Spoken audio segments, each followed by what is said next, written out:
After the Fact, a podcast by Pew, keeps it real with data-driven insights on today's big issues. No spin, just facts, mixed with stories from experts, policymakers, and people making a difference. Whether you're into the research or the personal stories behind it, we've got you covered. So what are you waiting for? Listen to After the Fact wherever you get your podcasts. Today on CityCast DC, a reminder for all the parents out there. If you're wanting to get your kid into summer camp, it's time to make some plans. Now, I know what you might be thinking. Why are we talking about summer camp this early? But Austin Graff, CityCast contributor, explains why March is a critical time for summer camp planning and everything else you need to know to do it right.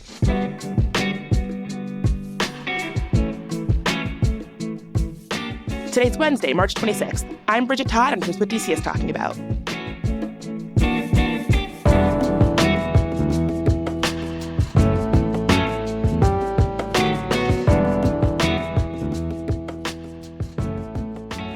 Austin, welcome back to the show. Thank you for being here. It's good to be back. So let's talk summer camps in DC. I have this vision in my head of it being this like blood sport to get your kid into summer camp because it's so competitive. How true is that? Honestly, that is not too far off from reality, to be honest. I think DC parents who play the lottery for school, it is a very similar process where you have to do your research far in advance. You have to be a planner. And then when those registrations go live, it can be a bloodbath. It's wild. So, I mean, it does sound like the name of the game is start planning early, but how do you even get started with looking? Yeah, that is the name of the game, honestly, is to do your research. And what I found in DC, there's pretty strong community, especially on a neighborhood level. And so I would recommend, honestly, starting super early, even the fall before the summer of what you're looking at, and just ask around, ask your neighbors, ask your neighborhood listservs, ask people in your kids' schools, wherever you find community, just ask them what camps that they have enjoyed the most. And some will probably give you information. Others, to the point of it being a bloodbath, may not want to divulge the details. But a lot of stuff is online, honestly. So you can just Google whatever interest your kid has, and there most likely is a camp either in DC or just outside of DC. But then there are some good resources, I think. DC Moms, they actually publish a comprehensive guide to summer camps every January. And that is a really good resource for all parents in the DC area. Wow, January, that is so early. That sounds very early to be thinking about camp, but I think it underscores the need to really start planning early. What does the timeline look like for camp? Like, when do applications open and when do camps usually run? Yeah, so that does seem early. And my friends who live outside of DC always comment, January, what? Like, that is so early. But I honestly would start research in like November, December. And then usually in January and February is when camps will start to open. Some in March too. But the camps that I signed up for this coming summer, all the registrations opened early January. And so it really does force you to be on your A game in terms of planning and hitting refresh the moment those links go live. Remember, this is a competitive blood sport we are talking about here. Camp, very serious business. Exactly. I want to talk more about some of the different camps that might be like specific offerings for specific types of kids in the area. Let's say that you've got a kid who is super artsy-fartsy. What is a good camp in DC for them? Ooh, there's so many good ones. So one of my favorites, actually, it's called Writers on the Go. And that's for artistic kids more around writing. And we have this advantage of living in this world-class city that lots of people visit every single year. And so what Writers on the Go, what they do is they take children and they explore different parts of Washington, D.C. for the day. So they'll go to the museums, they'll go to the National Mall, they'll go into neighborhoods. And then at the end, they'll kind of take everything that they learned and experienced within that day and they'll write something about it. They'll write a story about it or a narrative or an essay about it. And that really taps into the creativity of these children. I would also say a lot of like art. There are a lot of art programs. So for example, these are a little bit harder to get into, but the Smithsonian's will run camps as well, and including some of the art museums there that are very much hands-on art focused for children. I love that. That sounds great for an artsy kid. Exactly. What about for a sporty kid? Sporty kid? Oh, so many options. Again, my daughter has done DC Bouldering Project in Eckington. It's like a rock climbing gym. They have a summer camp for children focused around rock climbing. And so you could have expect a place like that might have a camp. If you want an option just outside of the city, Sport Rock is a really good rock climbing gym. They have the highest indoor rock climbing wall on the East Coast in Alexandria, which is literally just right outside of the city. So that's a really good option. People also like DC Way. They focus on kind of a variety of sports, but mainly soccer is a good option. And then another option that actually, because it's such a huge space, they actually have taken a larger number of children. It's called the St. James, which is in Northern Virginia. And it's a massive sport complex with everything you can think of, like a track, a field, a gymnastics area, a pool, a gym. They have an indoor water park, and they have camps for all types of kids. So my daughter is actually going to be doing the gymnastics camp for one of the weeks. And they have dance, they have soccer, they have just any type of sport. And it's that place is called the St. James. So there are many options for sporty kids. Wow, I want to go to this camp. It is super cool. Honestly, I get a little bit jealous. I'm like, oh, I have to go to work, whereas my daughter gets to go to a really fun camp. You mentioned a camp that was connected to the Smithsonian. Are there other camps offered by the area museums? There are, yeah, almost. I think most of the museums have a camp option. And one of the most interesting one is, and you can imagine that it's very popular, but I wish I had this option when I was a child. The Spy Museum does a camp where they teach kids kind of how to be a spy, and using the city as kind of a backdrop as well as a spy museum. And that one is super cool. So my daughter, again, is hard to get into because it's so popular. But again, check their website because some spots become available as closer you get to the summer. But that one is really cool. And I think, again, another advantage in DC, I think it's such a good way for a business to build an extra revenue stream because camps are in such high demand that if you open up a summer camp of any kind, the kids will come. This is not a recommendation, but I remember reading recently that Chick-fil-A had opened a summer camp someplace in the United States. It was like, kids can come and learn about nuggets. That is so funny. That's fascinating. There is one at camp that is actually kind of fascinating that my daughter is going to be doing. It's called Camp Half-Blood, where it's in Rock Creek Park, and it is essentially teaching. It's for kids who really love pretend play, who have big imaginations, who want to create kind of a whole world of their own with different characters and different narratives. And it's just super fun where every kid gets kind of like a t-shirt and a costume and like a sword, and they go into the forest and they just create this whole kind of world using collaboration and imagination. And how do you build their own kind of game for kids around the same age? And so that one's gonna be really interesting, super unique. But that one was born in New York and then came to DC. And so there are more and more camp options like that, where if it's successful in Boston or New York or Atlanta, they often will then enter the DC market as well, which is good for us because then there's more diverse options for kids. Yeah, I mean, about that, I think when I thought of camp when I was probably your daughter's age, I thought it was, hiking, swimming in a lake. But not every kind of kid is going to be interested in that kind of camp. And so I love this idea that there are different camp experiences to fit the different interests and imaginations of all the different kinds of kids. I love that we have that. Exactly. And what I also think it does, it also helps build community, because often community can be formed around kind of similar hobbies and interests. And so if you're into like creating imaginative worlds, you're going to meet other kids who also love doing that too. And then you have friends in more parts of the city and just builds that connection. So same, I wish when I was a kid, all those options existed, because it really was what you described for me. And if you didn't like those things, and then it could be a very anxiety-filled experience.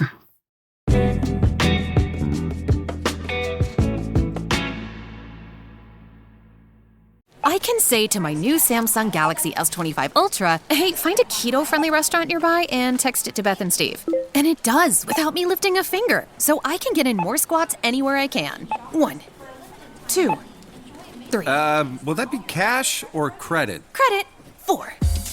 Galaxy S25 Ultra, the AI companion that does the heavy lifting so you can do you. Get yours at Samsung.com. Compatible with select apps. Requires Google Gemini account. Results may vary based on input. Check responses for accuracy. Hear that? It's SpringFest savings calling your name. Only at Lowe's. Right now, get a free Select Ego 56-volt battery when you buy a Select Ego trimmer, blower, or mower. Plus, get your choice of any 2 bags of Miracle Grow organic soil mix for only $16. Shop these can't-miss deals in-store or online today. Lowe's, we help, you save. Valid through 4/2. Selection varies by location. While supplies last. Excludes Hawaii. A lot of families go on vacation, a big vacation during the summertime. Should you be planning your vacation around the camp schedule or vice versa, planning your camp schedule around whatever vacation you might want to be taking? Yeah, everyone has a different perspective on this, but I would prioritize camp. So sign up for the camps that you want first and then plan your vacation around that. From what I've seen, most camps, they kind of end mid-August. So you usually have 1 week, sometimes 2 weeks before the start of school where there aren't as many camp options. And so more and more families are vacationing at the middle to end of August because of that. And so I would kind of secure your camps first, but then also get creative. What I found is my family, we love to travel, and especially internationally. And what we found is there's summer camps everywhere in every country, and some are in English if you're in a country where the main language is not English. And it's often much more affordable to go to camp in a different location than DC, as much as I love DC. And so what we found is we'll just kind of pick the city that we want to go to for part of the summer and start researching there too of what summer camps exist. So maybe rather than a 2-week vacation, we could do a 4-week vacation there if you have the resources to do that, and actually put your kid in camp there because it's significantly more affordable most of the time. Wait, how much does camp usually run you per kid here in DC? So it really depends. And one benefit of DC is there are some free or more affordable options. So DC DPR, Department of Parks and Recreation, they do offer camps at significantly reduced rates for just $100, sometimes less, sometimes more. But the outside of that and a few others, the average camp, I would say, is between $500, $600, sometimes $700 for 1 week of camp for one child.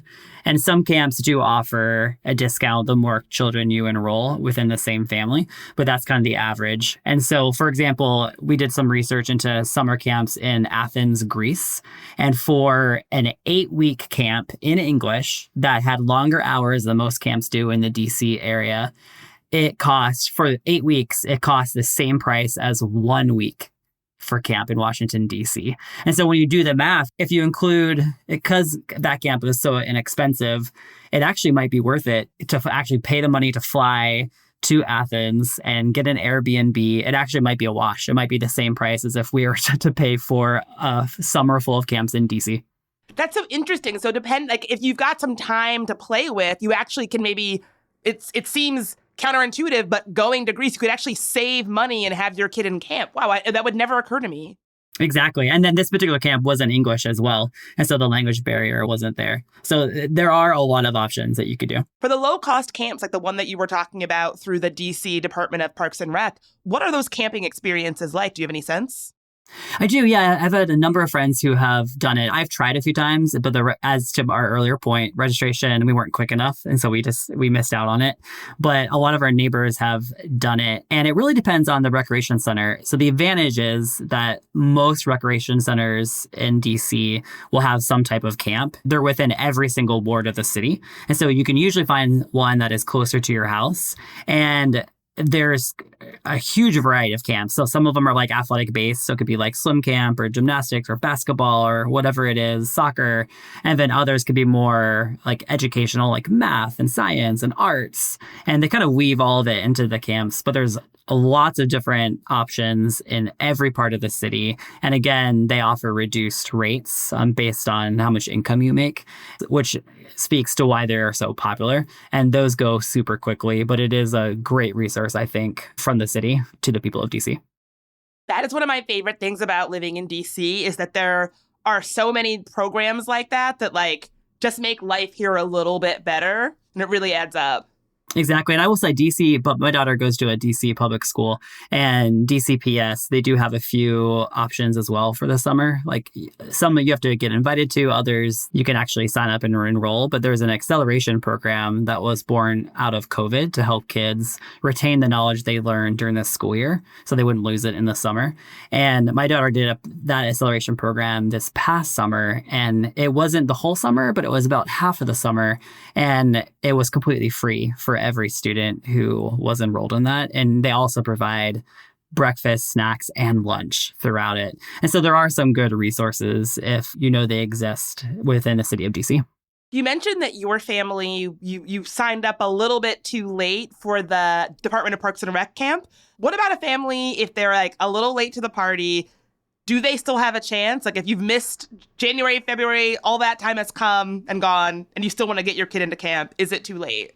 No, I don't think it is too late. Again, I do recommend planning ahead. And when I say that we were too late in signing up for those camps, we were late by seconds. So we were like ready to go. They just became so popular. But of course, everyone is different. And so some people, just whatever they have going on in their life, they don't have the capacity to plan.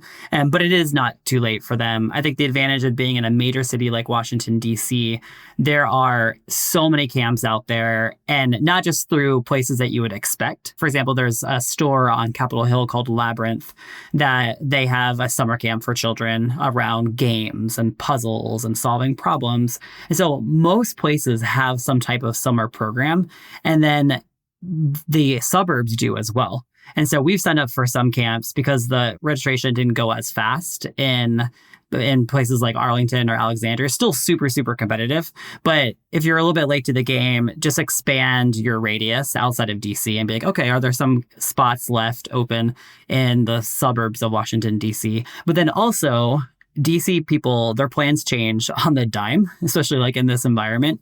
And so just keep on hitting refresh, maybe even email the places that seem like they have a full list already. But oftentimes kids will be pulled out or drop out just because their family's plans have changed. And so just keep on trying and looking and seeing if there's any open spots, even as close to like a week before a camp will start. And so there are options. Yeah, when you're doing a competitive blood sport, there is no shame in sending a couple of nagging emails, like just following up to see if you had any openings. Oh, 100%. No, it really is like that. Like I'm a very competitive person and I love like games and sports. And that really is like, you have to have the mindset that there's always a way. Like there's always a way that you could win. And so just don't give up, use all your resources and time, and just keep on kind of asking for these open spots. And sometimes they will open up for your children. This might be kind of a silly question, but it's so great to hear about all the different options for enriching experiences that these camps offer. But also, most parents work. And so part of camp is like, school's not in session, somebody's going to watch the kid while I'm at work. Do camps mostly run 9 to 5 through the workday, or how does it work? They don't. Yeah. So that's something to figure out. And this does make it more expensive if you try to kind of mimic your schedule during the school year. So most camps in the area run between like 9 a.m. and 3 p.m., sometimes 3:30 p.m. But most camp options do offer at least an aftercare option. So that would go until like 5 or 6. And a lot do offer a before care opportunity as well, so before 9. But that's where it gets even more expensive. And so, for example, like the camps that I've been seeing that don't have reduced rates, between $500 and $700, once you add in before and after care, you're paying like $1,000 plus per kid per week for camp. And so that's where you have to get creative. And so for me, like everyone's in a different situation, but for my job, I mainly work from home. I just need like Wi-Fi to do that. And so I have already planned my work schedule around my daughter's camp schedule already on my work calendar. And so I know that I chose not to do before aftercare. And so I'm going to block off my calendar to go pick her up wherever the camp is for at least an hour because of traffic. And then when I come home, get creative with how I spend that time with my daughter. Either she and I will go on adventures, or I'll have her do kind of a homework assignment or some craft while I kind of finish off my workday. But that's where it can get super expensive and a little bit more stressful despite being summer for parents. Are there things that parents might forget to think about when they're looking at these different camp options and like putting together these kinds of schedules that work for whatever their situation is? Yes. A lot of it, I think, is intuitive, but when you get so busy or don't have capacity to kind of think of this, they often are the first to go. But one, like I would consider quality of life. I'm such a quality of life person. And I know if I have a very long commute, I'm going to be angry for a lot of the day. And so think of that, like look at camps that are as close as possible to your home will save you so much time on the back end, especially if you're working full time and you have like a 9 a.m. meeting. You don't want to be driving or taking the metro to a different quadrant and then be constantly late for your check-ins and meetings. And so just think of quality of life. Like, how am I going to get there? Is it worth the time spent actually in transit to these places? And then include your kids in the planning too. I think parents can often feel the stress of like, especially when it's so competitive, that any camp will do. So like just they need to get out of the house because we need to kind of maintain that school year schedule. But include your kids. Like what are their interests? What are their passions? They kind of look at all the options and then invite your kid to kind of speak into that and get feedback. Like, would they actually enjoy that? Because if you put them in a camp that they absolutely hate, for me, the emotional stress involved in that does take away from being present, even from your like work life and all of that. So to mitigate that, include your kids in the process too. Austin, that is how I wound up at a 2-week sleepaway agriculture camp when I was a kid. My parents were like, we got to do something with her. And it was like a last minute thing. And it was like, you know what? Go milk some cows out in the country for a week. I'll see you in a couple of weeks. That's so funny. And it didn't change your life. It didn't you could have had a totally different career if you fell in love with that. Yeah, I mean, I liked it fine, but I'm not milking cows for a living. Let's just say that. Yeah, totally. At least yet. You could always have a career change. I can fall back. Funny. Something to fall back on, always. Yeah, totally. Someone might be listening to this very late in the year. Is there a time where it's like, it is too late? It's like, nope, don't even bother looking. Check it out next year. It is too late to find camp for your kid. I think the closer you get to summer, obviously, I think it is too late at that point. Again, spots do open, but I would say if you don't have your plans by end of May, consider drastic options. Either spending more time with your kids at home or honestly going to a more affordable part of the country, maybe where you have friends or connections, and trying to find camps there. A few summers ago, my wife and I, we did that. We decided to spend more time with my parents who happen to be in West Michigan. And we signed up for a camp pretty late, but there were open spots because there were just less people in West Michigan. And so my daughter did a summer-long gymnastics camp that was much more affordable, and she enjoyed it. And so we spent the time in Michigan just to be closer to my parents. So consider all of those options too if you get to May and you're just seeing spots not become available in DC area camps.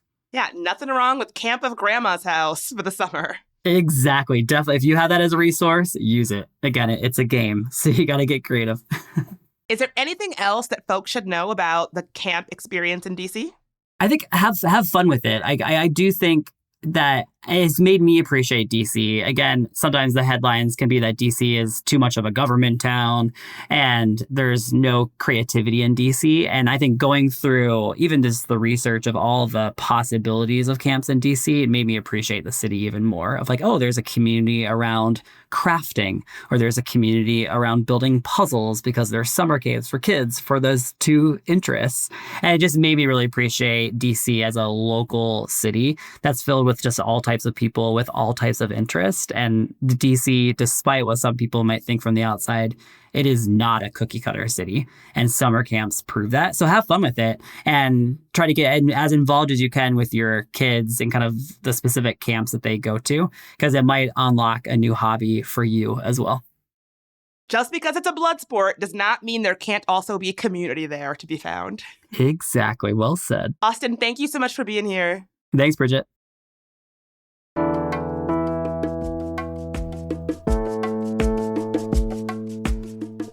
That's all for today here on CityCast DC. If you enjoyed the show, share it with a parent that you think might need this information on summer camps.